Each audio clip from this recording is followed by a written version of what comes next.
नमस्कार दोस्तों, मैं रेखा तंवर आप सभी का हार्दिक स्वागत करती हूँ। आज की वीडियो महाशिवरात्रि से जुड़ी हुई वीडियो है। आपके प्रश्नों के उत्तर मैं देने की कोशिश करूँगी कि इस वीडियो में मैं आपके सभी प्रश्नों के उत्तर दे पाऊँ। शायद आपके भी मन में ये प्रश्न आ रहे होंगे कि शिवरात्रि व्रत वाले दिन हम क्या खाएं, क्या ना खाएं।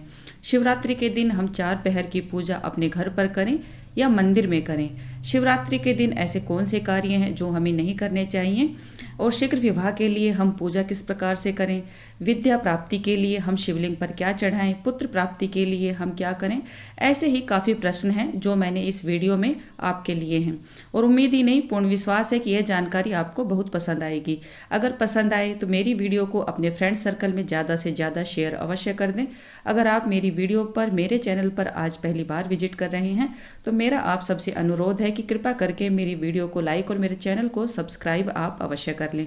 नीचे जो रेड कलर का निशान है उस पर आप क्लिक करें। क्लिक के बाद 3 ऑप्शन आएंगे, ऑल पर आप सेट कर लें। इसके बाद आप मेरी पशुपतिनाथ की शिवरात्रि की सभी वीडियो आप अपने फ़ोन पर देख पाएंगे। इससे पहले मैंने पशुपतिनाथ की शिव पूजा, शिव सामग्री की काफ़ी वीडियो पहले से ही अपलोड की हुई हैं। अगर आपने नहीं देखी हैं तो कृपया करके एक बार उन्हें भी अवश्य देख लें। सबसे पहले मैं बात करूंगी कि आपका प्रश्न आया हुआ था कि महाशिवरात्रि क्यों मनाई जाती है। वैसे तो भोलेनाथ का आदि मध्य अंत कोई नहीं बता सकता, लेकिन शास्त्रों में जो लिखा हुआ है, शास्त्रों में जो पौराणिक मान्यताएं हैं उसके अनुसार ऐसा कहा जाता है कि आज के दिन मध्य रात्रि में भोलेनाथ का जो शिवलिंग है उसके रूप में प्रकट हुए थे, और आज के दिन भोलेनाथ माता मंगला गौरी की विवाह की वर्षगांठ के रूप में भी इस दिन को मनाते हैं। जो अविवाहित कन्याएं और कुछ लड़के हैं जिनकी शादी का योग नहीं बन रहा है, अगर वो आज के दिन चाहें तो भोलेनाथ और माता मंगला गौरी को मनाकर भी अपने शीघ्र विवाह के योग वो बना सकते हैं। आज के दिन को महासंयोग, महाशिवरात्रि के रूप में मनाते हैं, और आज का दिन ऐसा अद्भुत दिन है। अगर आप कुछ शास्त्रीय उपायों को, छोटे छोटे उपायों को करते हैं तो निश्चय ही आपके शीघ्र विवाह के योग बनते हैं। ऐसा नहीं है कि एक बार करने के बाद ही तुरंत आपके शीघ्र विवाह के योग बन जाएंगे। धीरे धीरे आपकी कुंडली में वो जो ग्रह हैं वो मजबूत होंगे और उसके बाद आपके शीघ्र विवाह के योग बनेंगे। आज की रात्रि को भगवान शिव और शक्ति के मिलन की रात्रि कहा जाता है। आज के दिन अगर शास्त्रीय छोटे छोटे उपाय भी हम कर लेते हैं तो हमें अपने जीवन में बदलाव देखने को अवश्य मिलता है। आज के दिन अविवाहित कन्याएं अगर माता मंगला गौरी का श्रृंगार करती हैं, माता पार्वती को उनके श्रृंगार की वस्तुएं चढ़ाकर और उनमें से प्रसाद स्वरूप कुछ वस्तुएं अपने पास रख लेती हैं तो निश्चय ही उनके विवाह के योग बनते हैं। आज के दिन कोशिश करें अविवाहित कन्याएं भोलेनाथ का माता पार्वती का अभिषेक करें, उनको श्रृंगार की वस्तुएं चढ़ाएं माता पार्वती को, और शिव पार्वती का गठबंधन आप अवश्य करें। शिव पार्वती का गठबंधन आपको किस प्रकार से करना है कि अपने उल्टे हाथ में आपको रक्षा सूत्र मोली लेना है और उसे सीधे हाथ में लेकर बाबा भोलेनाथ और माँ मंगला गौरी के चारों तरफ 7 बार आपको लपेटना है। लेकिन एक बात का आप ध्यान रखें, जो उनके ऊपर सर्प लगा हुआ होता है तांबे वाला, उसको आप इस गठबंधन में ना लें। 7 बार जैसे घड़ी की सुई चलती है उस हिसाब से आप गठबंधन करके और उस सूत्र में आप गांठ लगा दें। इससे ही आपका पूर्ण गठबंधन है वो माना जाता है। इसके बाद माता मंगला गौरी की मांग में आप सिंदूर भर के उसी सिंदूर की उंगली से आप अपने माथे पर भी तिलक लगाएं और माता मंगला गौरी से ऐसी प्रार्थना करें कि हे माँ मंगला गौरी, मेरे भी शीघ्र विवाह के अच्छे घर वर के योग आप बनाएं और मेरी भी मनोकामना को आप पूर्ण करें। तो निश्चय ही आज के दिन अगर आप यह प्रार्थना सच्चे मन से, पूर्ण श्रद्धा से, विश्वास से करती हैं तो यकीन मानिए माता मंगला गौरी आपके अच्छे घर वर का वरदान आपको देती हैं। इसके बाद आप क्या चढ़ाएं, आप दूध में केसर मिला हुआ भी आप बाबा भोलेनाथ पर अर्पित कर सकती हैं। दूध में केसर मिलाने से भी आपके शीघ्र विवाह के योग बनते हैं।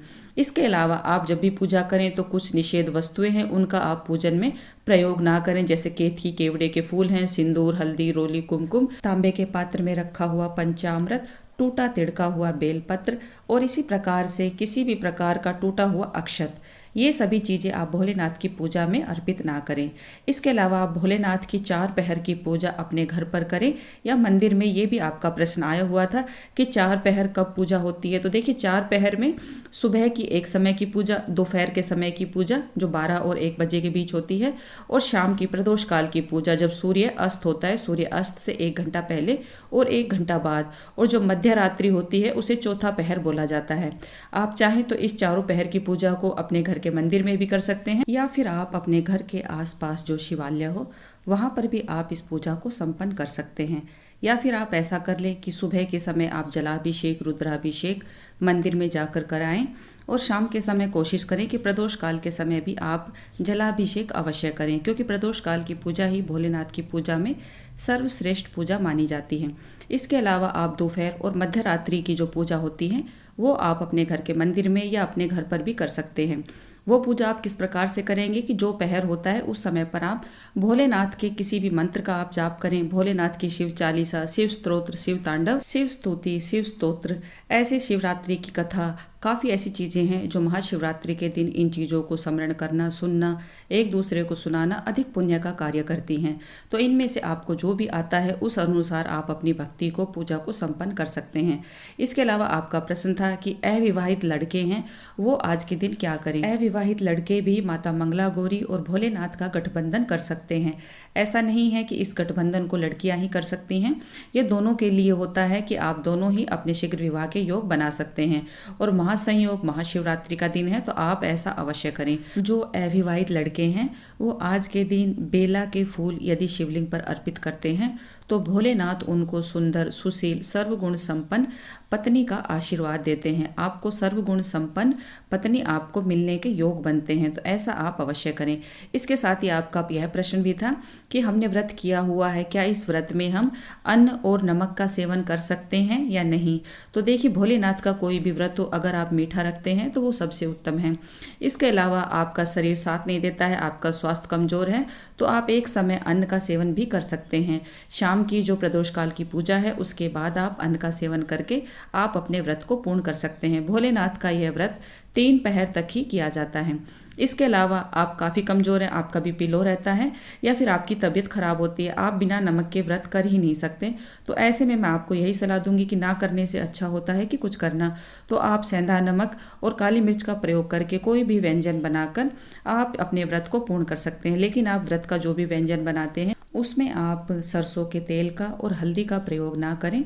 उसमें आप तिल, मूंगफली और घी का प्रयोग करके आप अपने भोजन को सात्विक भोजन बना सकते हैं। इसके बाद आपका प्रश्न था कि हमारे घर में जो बच्चे हैं वो विद्या प्राप्ति के लिए क्या शिवलिंग पर अर्पित करें। तो आज के दिन आप गौ माता का कच्चा दूध शहद मिलाकर या शक्कर मिलाकर शिवलिंग पर अपने बच्चों के हाथ से अर्पित करवाइए। ऐसा करने से भोलेनाथ आपके बच्चों को उत्तम विद्या का वरदान देते हैं। इसके साथ ही एक प्रश्न था कि पुत्र प्राप्ति के लिए, संतान प्राप्ति के लिए शिवलिंग पर हम क्या चढ़ाएं। तो देखिए, अगर आपको संतान प्राप्ति का योग नहीं है तो आंकड़े या धतूरे के फल, फूल, पत्ते जो भी आपको मिलते हैं, ऐसा होता है कि काफ़ी बार फूल नहीं मिलते या फल नहीं मिलता, आपको आंकड़े के, धतूरे के, इनमें से कोई भी चीज़ मिलती है, फल, फूल, पत्ते, ये चीज़ें चढ़ाकर भी आप भोलेनाथ से आशीर्वाद प्राप्त कर सकते हैं। इसके साथ एक प्रश्न यह था कि व्रत में संकल्प कैसे लेते हैं। आप कोई भी व्रत करते हैं, अगर उस व्रत को संकल्प के साथ करते हैं तो निश्चय ही आपके व्रत पूर्ण होते हैं और आपकी मनोकामना भी पूर्ण होती हैं।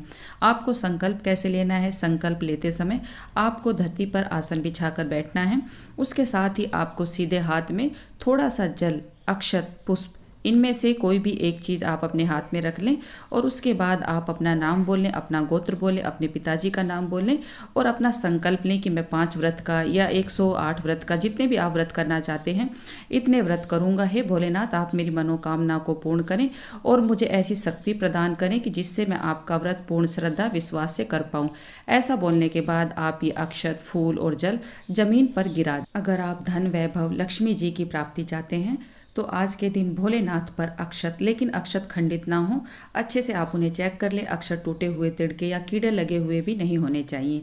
आज के दिन उबले हुए चावल चढ़ाने का भी भोलेनाथ पर विशेष महत्व है। कहते हैं कि उबले हुए चावल यदि शिवलिंग पर चढ़ाते हैं तो भोलेनाथ उनके घर को अन्न धन से भर देते हैं। इसके साथ ही आप शिवलिंग पर 108, 11, 21, 51 जितना भी बेलपत्र आपको मिलता है उसकी बीच वाली पत्ती पर ओम नमः शिवाय या फिर राम राम लिखकर भोलेनाथ पर आप चिकनी साइड से वो अर्पित कर दें। ऐसा करने से भी भोलेनाथ आपको लक्ष्मी का, धन संपदा का वरदान देते हैं। इसके साथ ही आपसे आज के दिन जितना भी बनता है शिव प्रिय वस्तुएं आप शिवलिंग पर अर्पित करें। यदि आपका कोई भी प्रश्न रहता है तो मैं कोशिश करूंगी कि दूसरी वीडियो में आपके सभी कमेंट का रिप्लाई मैं कर पाऊँ। बाबा भोलेनाथ आप सब पर कृपा करें, आप सबकी मनोकामनाएं पूर्ण करें। हर हर महादेव, जय भोलेनाथ।